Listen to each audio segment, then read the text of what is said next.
किसी की हड्डी नहीं टूटी। अब इसके लिए किसको थैंक यू मोदी जी कहना है, आप खुद डिसाइड कर लीजिएगा। दोस्तों, इस वक्त देश की राजनीति में बेशर्मी की पराकाष्ठा चल रही है। क्या आप ये बात यकीन कर सकते हैं कि भारत सरकार के एक मंत्री इंटरव्यू देकर खुलेआम देश के युवाओं के साथ भद्दा मजाक करते हुए कह रहे हैं कि दिल्ली में कोई गोली नहीं चली, किसी की हड्डी नहीं टूटी, किसी को चोट नहीं आई। आपको तो दिल्ली पुलिस की तारीफ करनी चाहिए कि क्या शानदार तरीके से उन्होंने 20 जुलाई को जो कार्रवाई की है उन्होंने उसको अंजाम दिया है। दोस्तों, किसी भी चीज़ को थोड़ा वक्त हो जाए ना तो एक बहुत नेचुरल सेंटिमेंट होता है कि आदमी भूल जाता है ना। टाइम हील्स एवरीथिंग, वक्त सब ठीक कर देता है। बुरे से बुरी याद, गहरे से गहरे जख्म के साथ वक्त जो है उसको थोड़ा सा हल्का कर देता है। लेकिन 20 जुलाई को तो अभी तक वक्त भी नहीं हुआ है। जितनी जल्दबाजी में इस सरकार के मंत्री ये कहने पर तुले हैं कि 20 जुलाई को दिल्ली की सड़कों में कुछ हुआ ही नहीं। आपको तो दिल्ली पुलिस की तारीफ करनी चाहिए। कैसे किरण रिजिजू के बयान को जबरदस्त तरीके से सीजेपी के प्रवक्ता सौरभ दास ने भी और राहुल गांधी ने भी उनको लताड़ा है, मैं आगे आपको बताऊंगी। लेकिन पहले आपको पता होना चाहिए कि एक इंटरव्यू, अब ये मत पूछेगा इंटरव्यू किसको दिया, आपको पता है कि ऐसे इंटरव्यूज किनको दिए जाते हैं। एक इंटरव्यू में संसदीय कार्य मंत्री किरण रिजिजू थे। जब 20 तारीख को लेकर सवाल पूछा गया तो सुनिए वो क्या बोलते हैं। किसी को भी चोट नहीं आई, किसी की भी हड्डी नहीं टूटी, गंभीर चोट के कारण कोई प्रदर्शनकारी अस्पताल में भर्ती नहीं हुआ। वाओ, किरण रिजिजू साहब की या तो याददाश्त कमजोर है या उनको बिल्कुल भी नहीं पता कि वो किस दुनिया में रह रहे हैं, या फिर ये सब कुछ जानबूझकर किया जा रहा है। सब जानते हैं कि एक लड़की को इतनी गंभीर चोट आई थी सर पे कि वो वेंटिलेटर पर एडमिट थी। सब जानते हैं दोस्तों, सब जानते हैं कि पैलेट गन चली है दिल्ली में। बाकायदा राहुल गांधी ने उस 19 साल के व्यक्ति को अपने बगल में खड़े होकर प्रेस कॉन्फ्रेंस की है। मैं भी आपको एक खबर दिखा चुकी हूँ। टीएमसी के सांसद साकेत गोखले ने एक आरटीआई डाली जिसमें सरकारी हॉस्पिटल लेडी हार्डिंग और सफदरजंग दोनों ने लिखित तौर पर बताया है कि 10 टोटल दोनों अस्पताल में 10 ऐसे मरीज आए हैं जिनको पैलेट गन की इंजरी आई है। उसके बावजूद भी किरण रिजिजू कहते हैं किसी की हड्डी नहीं टूटी, कोई गोली नहीं चली। हाँ, कोई गोली नहीं चली लेकिन पैलेट गन चली है। आगे सुनिए वो क्या कहते हैं। इस आंदोलन के पैमाने पर गौर करें। हजारों लोग शामिल हुए, छात्रों के भेष में कई अपराधी घुस आए। इसके अलावा आधे से ज्यादा लोग, चाहे वो आम आदमी पार्टी को या डफली बजाने वाले प्रदर्शनकारी भीम आर्मी को हो या समाजवादी पार्टी के, वहां आए और दूसरों को हिंसा के लिए उकसाया, फिर भी किसी की जान नहीं गई। मतलब कमाल की बात हो गई। रिजिजू साहब ये कह रहे हैं कि वहां डफली बजाने वाले कौन? जेएनयू वाले, ठीक है, और समाजवादी पार्टी के कार्यकर्ता थे। और कौन थे? आपराधिक गतिविधि के थे। तो ये कैसे आ गए दिल्ली में इतनी भीड़ में? दिल्ली पुलिस क्या झक मार रही थी? और मतलब किरण रिजिजू ये कह रहे हैं कि जो विपक्ष अपने बूथ पे चुनाव नहीं लड़ पा रहा है वो सड़क में इतनी भीड़ जुटा ले रहा है, उसके बाद तो नहीं जुटा पाया समाजवादी पार्टी या भीम आर्मी के लोग। आगे सुनिए वो क्या कह रहे हैं। अगर ऐसा आंदोलन कांग्रेस के दौर में हुआ होता, और ऐसे कई आंदोलन हुए भी हैं जिसमें हजारों लोगों की मौत हो गई, तो दिल्ली पुलिस और प्रशासन की तारीफ हो जानी चाहिए कि इतने बड़े विरोध प्रदर्शन को बिना किसी गंभीर चोट के संभाला। वाओ, क्या मतलब हाइपोथेटिकल वर्ल्ड में हम जी रहे हैं। ऐसा अगर उस वक्त हुआ होता तो अभी बैठ के हम सोचें कि ऐसा अगर उस वक्त हुआ होता तो हुआ है। रिजिजू साहब, अन्ना आंदोलन कांग्रेस के जमाने में हुआ है, रामलीला मैदान में हुआ है। यहाँ तो आपसे जंतर मंतर नहीं संभाला गया। रामलीला मैदान तो 3 गुना से भी ज्यादा बड़ा है जंतर मंतर से। जंतर मंतर तो बहुत छोटा कर दिया गया है प्रोटेस्ट की जगह। रामलीला मैदान दिल्ली का सबसे बड़ा मैदान है। वहां कई दिन तक अन्ना अनशन पर बैठे रहे और उसके साथ साथ देशभक्ति के गाने चलते थे। और जहां तक बात है प्रोटेस्ट की, तो निर्भया कांड में तो जबरदस्त प्रोटेस्ट भी हुआ है दिल्ली की सड़कों में। दोस्तों, जबरदस्त सर्दी में ज्यादा से ज्यादा वाटर कैनन का इस्तेमाल किया गया था मनमोहन सरकार के दौरान। पैलेट गन तो उन्होंने भी नहीं चलाई, किसी की मौत नहीं हुई थी, ना अन्ना आंदोलन में हुई थी और ना ही बाबा रामदेव के कालेधन वाले अनशन में हुई थी और ना ही निर्भया वाले मामले के प्रदर्शन में हुई थी। किस दुनिया में जी रहे रिजिजू साहब? इतनी तो पुरानी बात भी नहीं है जितना दर्शक भूल जाए। आगे वो कहते हैं, कांग्रेस के दौर में तो गोलीबारी से हजारों लोगों की मौत हुई थी। विरोध प्रदर्शन के दौरान दिल्ली प्रशासन ने भी लाठी का इस्तेमाल नहीं किया। उन्हें तभी रोका गया जब वो जबरन संसद की ओर बढ़ने लगे। किसी की मौत नहीं हुई, पुलिस की तारीफ होनी चाहिए। माय गॉड, रिजिजू ये कह रहे हैं कि पुलिस ने लाठीचार्ज किया ही नहीं। अरे आप तो हंसने लगे। बात हंसने की नहीं भाई, चिंता की है।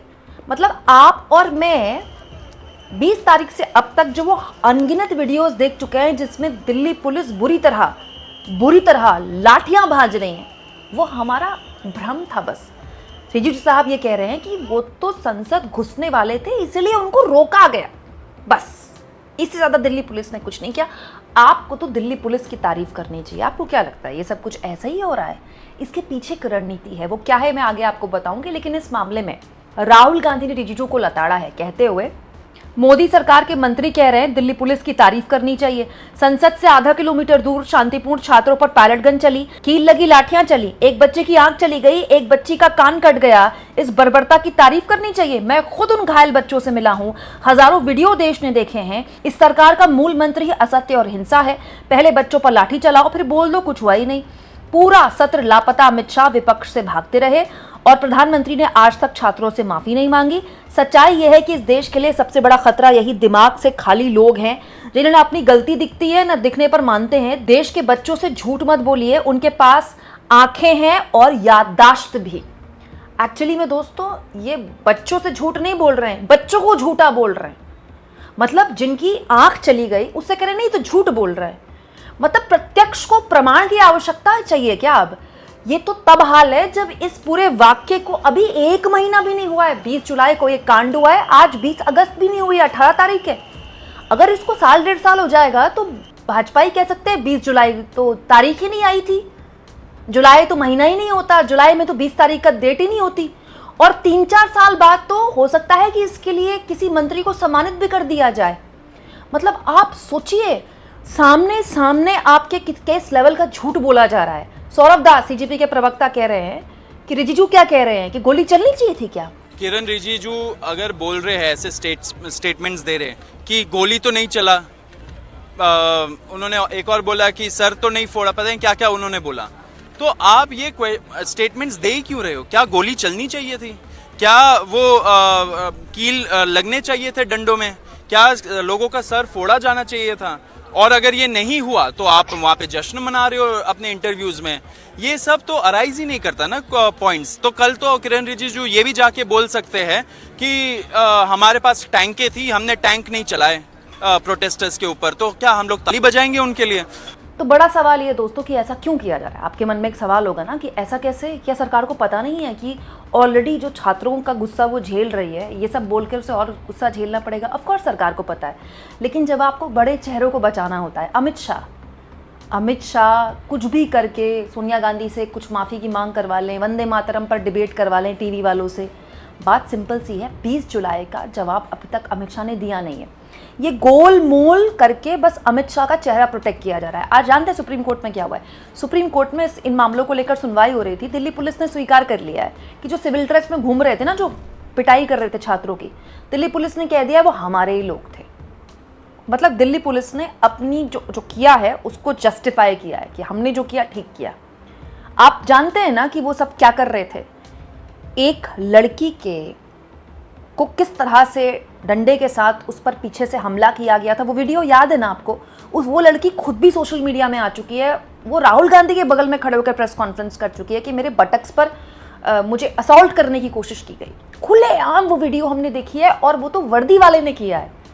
और आज दिल्ली पुलिस ने अपने सब कुछ कारगुजारियों को सुप्रीम कोर्ट में जस्टिफाई किया, कहते हुए कि हमने ठीक किया है। सोचिए, ये सब कुछ तब हो रहा है जब महीना भी नहीं हुआ है। ये भी हो सकता है कि 3-4 महीने बाद, या 3-4 महीने क्या, अभी तो महीना भी नहीं हुआ तो रिजिजू ये बोल रहे हैं। 5-7 दिन बाद अमित शाह किसी रैली में बोल दें क्या हुआ है? कुछ भी नहीं हुआ है। मैं तो संसद में बोलना चाहता था, मुझे बोलने नहीं दिया। कांग्रेस की सरकार होती तो ये हो जाता, वो हो जाता, ये तो हमने रोक लिया। और उसके बाद गोदी मीडिया वाले नाचे, वाह जी वाह, शाह बोल गए, शाह का मुंह तोड़ जवाब। तो लेकिन दोस्तों इसमें एक कैच है। कैच ये है कि जो देश का युवा है ना, वो है बहुत तेज, होशियार, इंटेलिजेंट। मतलब आप उसको ऐसा बोल के चिढ़ा रहे हो, उसके जख्मों पर मरहम लगाने की बजाय नमक छिड़क रहे हो। देखिए, किसी भी तकलीफ को ठीक करने का सबसे पहला स्टेप होता है एक्सेप्ट करना कि मैं तकलीफ में हूँ। सरकार वो एक्सेप्ट ही नहीं कर रही। सरकार कह रही क्या तकलीफ? तो आप उनके जख्मों पर नमक छिड़क रहे हो कि अगर कोई अपनी आंख लेके बैठा है, लोगों के तो अभी तक घाव भी ठीक नहीं हुए होंगे, वो निशान भी लोगों के शरीर में होंगे, और सरकार ये कह रही है कि किसी की जान नहीं गई, किसी की हड्डी नहीं टूटी।